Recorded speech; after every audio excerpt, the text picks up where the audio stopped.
Hey, it's your buddy Peace and Harmony with you here today. We're going to zoom in on an important topic that is called neuroplasticity, and a very important concept that you should understand in the power of the human brain to evoke change, to create change, and create lasting effects within your life. That oftentimes, if people do not know that this ability exists, they really don't tap into the full power of their vision, their imagination to elicit powerful change moving forward. One thing I find in my work with clients who have been in marriages to a covert narcissist, in fact, I just had spoke with a gentleman who had been with a covert narcissist for some 50 years and has been suffering essentially, with this person. And, it began initially as a very docile relationship, just like all coverts do, but yet now it's become, a situation where there's, constant criticism, constant berating, they're a fault finder in essence. So this is a situation where, a lot of people do struggle in these relationships for quite some time and really don't emerge out of it. They don't have the tools. So I do want to dive in deep into a concept called neuroplasticity, which is really kind of at the forefront of the study in neuroscience is Dr. Joe Dispenza. And he has a wonderful book called Breaking the Habit of Being Yourself. He also has wonderful videos on YouTube, his TED Talks video. And he does a lot of tremendous work in healing of patients through various medical diseases, emotional barriers, things of that nature. So I wanted to bring to light just a few key concepts here. And the first is really understanding that your brain, your mind, does have the power to change and become, basically reroute and make new neural connections, which are at the seat of your personality, your thoughts, your behaviors, your emotions. And oftentimes people get stuck, really feeling like they have, they're trying to overcome that hurdle. They're trying to overcome, a sort of repetitive stagnation in their life. They're not feel like they're moving forward. They're not at their full potential. They feel that they're limited, self-limiting beliefs, a feeling of stagnation, just their life is not exciting. They're suffering, anxiety, depression, things of this nature, which are at the root of the self-limiting beliefs. So I want to dive in real deep here in terms of the concept of metacognition. I don't know if you can see this, but metacognition is an awareness, an understanding of one's thought process, and that is what makes humans unique. And also that this metacognition is the ability to basically say, you know what, I'm thinking really depressed thoughts right now. This is not good. Or you know what, I'm noticing my partner is really not responding to me very well. Our marriage is really crumbling. We're not really going anywhere. How come we're not having the juice, the excitement, the adventure that we should be having in our life right now? So those kind of thoughts, which we need to pay attention to, are called metacognition. It's unique to humans that we have an awareness of our own thought process. And this metacognition is very important because it's able to tap into the vision of really creating a vision for a better future, which is really the seat of all change. And so Dr. Joe Dispenza talks about the ability to consciously create a new future. So the change has to occur consciously. In other words, we have to identify, you know what, I no longer want to be stuck in this rut. I no longer want to be just sweeping everything under the rug. I no longer want to just be feeling like I'm doing nothing with our life. So that is what we call conscious. In other words, we're aware of it. So all change has to be done on that awareness level, and we have to amplify that voice because it's amplifying that voice, paying attention to it, amplifying it, which is going to get us over the hurdle to making change. A lot of great leaders in life, a lot of great business owners, they're very good at acknowledging this metacognition and making change and adaptation in their life. In other words, you know, the business is going left, it's going south, we want it to go north. So it's that metacognition, it's that that ability to redirect, it's that ability to be resilient and steer in the direction of change, positive change, that really keeps one on the up and up. And that is done consciously. So if that's been an issue for you, you need to actually amp up that conscious awareness and consciously create the future in the direction that you desire. Now, a lot of people who are into, I'm just going to walk over here, the syndrome of pushing buttons. People are pushing my buttons. I'm in a stagnation of reacting.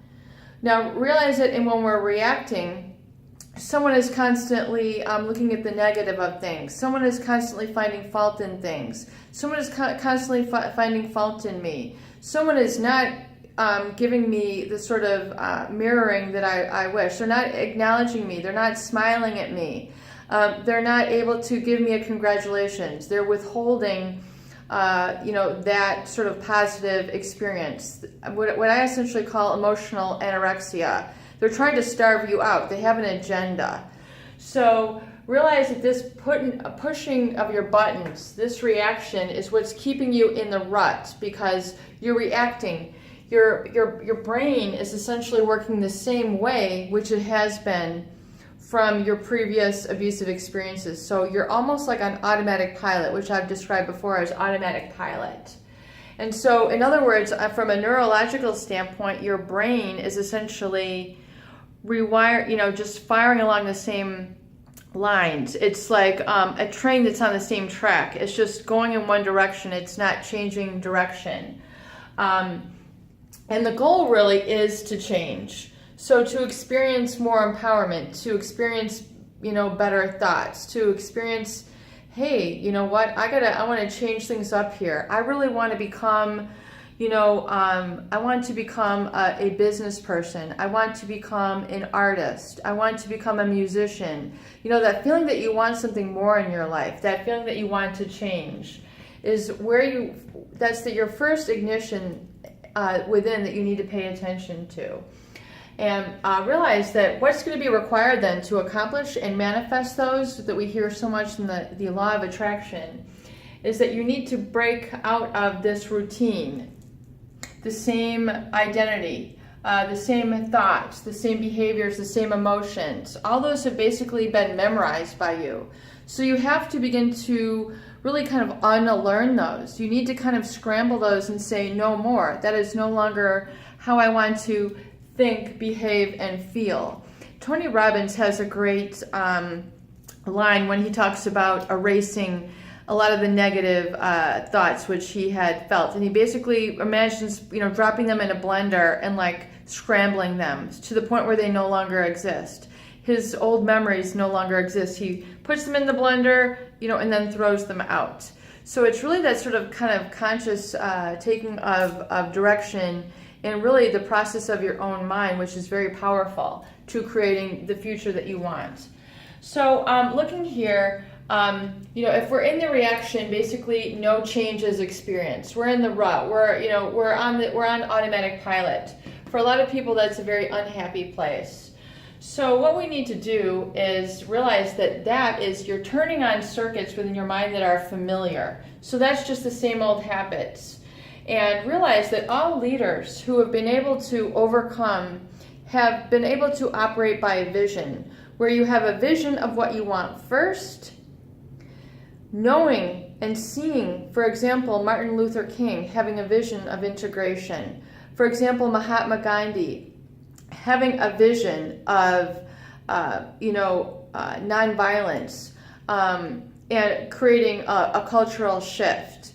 Any architect who's had a vision of, you know, a 100-story skyscraper has had a vision first of what he wants that building to look like. He has a vision, then he gets it out on paper and then begins to create that. The same is very much true with creating positive change. You have to have that vision and understand that you have to look at and ask yourself this.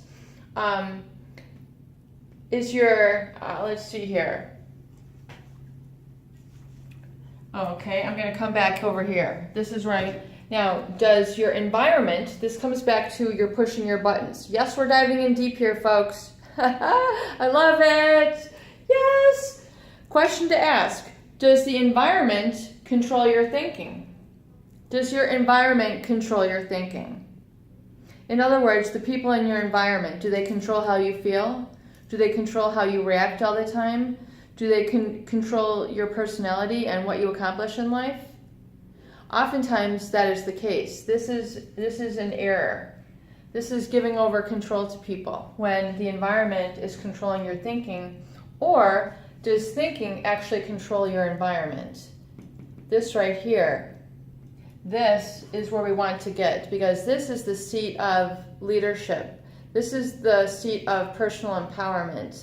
This is the seat right here where your thinking comes first, and you unearth that sort of thought process. You know what? If I could do something phenomenal with my life, I would love to create intellectual property. To me, that would just be an amazing thing. So, for example, a light bulb goes on, and then your thought all of a sudden comes out. Rather than me feeling like I'm bored, like I'm stifled, like I'm limited, like I'm not doing anything, all of a sudden you get this light bulb. Perhaps through the questions that we went through the other day. How do you uncover kind of your deepest desires to get kind of yourself unearthed from that negative pattern? So you ask yourself those questions, and then your thinking begins to control your environment, which begins to generate some energy for you. And then essentially, when you do that, you then begin to say, aha, what if? Aha, what if this were to occur? What if I were to become an innovator? What if I were to create a new legacy for myself? A lot of these questions I feel are very powerful.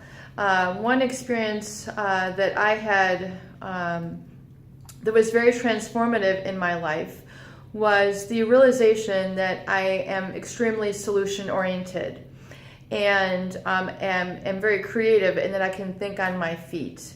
So this quality, which it was unbeknownst to me, I had a talent in this area, and this talent was not being expressed in my current employment, being in social services. I said, I know that there's got to be something more. I kind of feel like, I need to be able to go to the next level.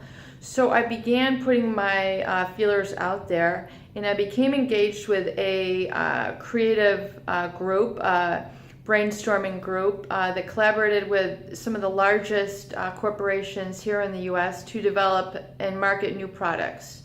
I have had no less than 5 new products who have gone on to become multi-million-dollar new products in the industry, all of which I assigned all of my intellectual property over to. So I have no royalty from that. Essentially, I'd assigned over my intellectual property to these new products, which are alive and well in the marketplace, and which are now providing in the hundreds of millions of revenue for the company. But this transformation of me realizing that I had this ability, a creative ability to live in the solution, was discovered by really getting more conscious control and not living in a reaction mode, but really asking myself those questions and then acting on that vision. So I became now to realize that thinking could control my environment. So the locus of control then became within myself, and that is the experience of personal empowerment. So it's meant to be a very relaxed sort of transformational power. It's not something that you go up and down and, oh my God, it is, it works through you. But this is, taking control where your thinking is then working in your environment, and you're now driving change and personal change. And so what is so important, and I'm going to see if I can highlight this here in the video, but when you utilize your visioning process, when you utilize your imagination, which so much is talked about in the law of attraction, which I studied a little bit, but what I noticed that when you utilize here, which is your vision, so your vision, which can be an actual image, which is very important. I know this is a lot of information here, folks, but hang in there. Watch it in half segments, but I'm going to keep going here. The brain, your mind, actually resonates and picks up with a vision, which is done by an actual image itself. So if I were to take you, tell you, I'm gonna take a bath, that would elicit, one feeling for you. But if I were to show you a picture of an actual big bubble bath in an old-fashioned tub with like the feet on it and big bubbles, and like steam coming out, which would be stronger to you? It's the actual vision, it's the actual picture. So the picture actually is more powerful to creating that sort of impact and resonance. So you need to realize that the brain is changed to look like the events have happened when you utilize the ability of vision. So this vision is something that you create within your mind of how you want things to proceed. So once you get a vision, and as I mentioned, a lot of leaders have a vision. They're able to have their thinking greater than their environment. So it's really that transition, and if it doesn't come right away, do not be alarmed. But realize how important having that vision, utilizing the tools that we discussed in the Recovery Notebook, having listed out the things that I want, the things that I want to become, the things that I want to have, the lessons learned, all these different topics that we discuss are so important in keeping an actual image out in front of you of how you would like to proceed. For example, you want to see a change in your relationship. What does that look like? What are we actually doing? How does the coming together look like? Can you imagine that first? Because oftentimes the image, the vision needs to come first, and you need to come into terms with what you want, so then you can bring about that change in your reality. Because if you're still in the pushing buttons, where your buttons are still being pushed, you're not living in accordance with your vision or what you truly want or how you truly want to become. The environment is essentially, running your thinking. So we want to learn to do that switch. And as you begin to embrace your vision more and more, you're creating, and it does take time. It absolutely does take time. But the effects can be profound and significant. And once you begin to utilize this vision and taking action, absolutely positively taking action in the direction of your vision, your mind, your brain begins to work in new sequences. So your brain is now developing new connections and is creating a new chemical, which then creates a new emotion. This is advanced information, I understand, but I want you to understand that all this change that we're discussing here can absolutely positively take place once you have a vision and a knowledge of what you want. And this can be as simple as getting yourself a magazine and cutting out a picture of what you want and having that up in front of you on your refrigerator, on your vision board, placed in your recovery journal. So knowing exactly what it is you want, whether it be a new home, whether it be living in the new part of the country, whether it be incorporating a new color scheme in your house, whether it be, getting a whole new personality to your home and getting new styles of furniture, new artwork, something that is invigorating and inspiring and taking you in the direction of your vision. Maybe you want to really see what Latin America is like, before who knows what else is going to become bombed. It's like your vision needs to have some life, some specific meaning, and some urgency for you, so that you can get, working towards it. And action, taking any small steps in the direction of your action is paramount. So for example, if you've always wanted to be a painter, and you felt that you have a creative angle, but you don't have any paints, you don't have any paintbrushes, you don't have any paper, then your first step might be saying, you know what, I want to become a painter. I'm going to sign up for a course. I'm going to go and get some materials. I'm going to go maybe to an art institute and look at the different types of art that I really admire, that are energizing to me. So those are the kind of ideas. Or maybe you want to begin a business. You said, You say to yourself, you know what, I would really like to become a business owner. And then you decide what area you're interested in, and you begin to then develop knowledge to work towards that vision. All this is possible once we allow our thinking then to direct our environment rather than our environment direct our thinking. Peace and harmony with you here today. I hope these videos help. Please do help those in need, and please share and please subscribe to these videos for more great tools, videos, discussions, and support.